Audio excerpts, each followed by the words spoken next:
Hey friends, happy November. You may wonder why I am holding a baseball. I am pretty excited that the Dodgers just won the World Series. No, I'm not a bandwagon fan. I'm an OG Dodgers fan that is pretty excited about that World Series. If you watched it, you know what I'm talking about. October is an incredible month for baseball, but that's over. October is done. Here we are in November. And as a coach, I get really excited in November. There are several opportunities for leaders in November, but I think the biggest one is this: everybody is sleeping a little bit after the fall push and before the holiday craziness. You've got this opportunity. So, roughly 3 weeks here where you can look ahead and you can dream without some of the madness of presents and the holidays and families getting together and things like that that are awesome. Of course, we love those, but they tend to get us behind when we're thinking organizationally. I am a fan of leaders looking ahead in November and saying, what do we want in the new year? What are we planning for? How are we going to structure and schedule and do all the things to be able to get there? You are not rushed as you think and as you dream and as you pray. You really are in a great spot right now if you look ahead to be able to plan really well for 2026. That's what I'm doing right now with my coaching clients. We're doing a lot of goal setting. In fact, I sat down the other day in a booth with one of the leaders that I coach and his wife, his new baby, and we dreamed ahead about next year. And the big question was this: what do you want in 2026? And that can be personal, professional. That can be about moving into a new home. That can be about starting a new product part of your business or an idea that you finally want to launch.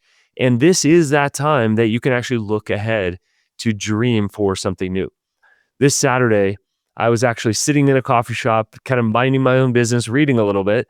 And I had this idea that has come back to me that I've thought about maybe for the last 6 or 7 years, but it came back to me again. And I spent some time thinking through it, sketching it up, wondering if 2026 would be the year when I begin to make progress on this goal. And in fact, we recorded a podcast episode specifically about that. This is a great time to be able to look ahead on that goal. You know, that idea, that dream, that goal that you have. Maybe it's buried in the back of your mind, like this idea has been for me. That somewhere along the line, I just kind of pushed it aside and thought maybe someday, well, maybe 2026 is that someday. So I'm a huge fan of utilizing the momentum there. There are all kinds of different frameworks. And whether you're getting together with your spouse, my wife and I just had the opportunity to do this in Oregon and went to the Oregon coast. It was gorgeous. And we dreamed ahead about that. Maybe you're doing this with your business partner. Maybe you're really looking down the barrel on that big project going, man, I got to shoot my shot here. I got to get ahead, or this thing is maybe never going to happen. What is that for you that you need to look ahead at for 2026? I want to give you a couple recommendations.